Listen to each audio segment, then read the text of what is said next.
বর্ষা এলেই প্রকৃতি যেন নতুন করে বাঁচে, আর তখনই সীতা ফলস একেবারে স্বপ্নের মতো দেখায়। রাঁচি থেকে 40 কিলোমিটার দূরে এই জলপ্রপাত বর্ষায় হয়ে ওঠে আরও জীবন্ত।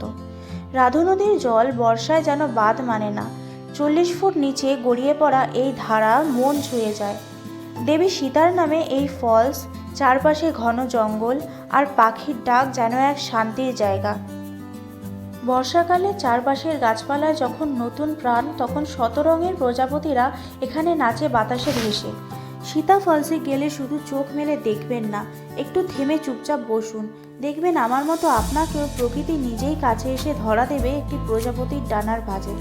সীতা ফলস শুধু বর্ষায় নয়, সব ঋতুতেই সুন্দর, কিন্তু এই মৌসুমে একেবারে জাদুকরী। এই জাদুতে যদি আপনার মন ছুঁয়ে যায়, সাবস্ক্রাইব করুন আরও এমন গল্পের জন্য।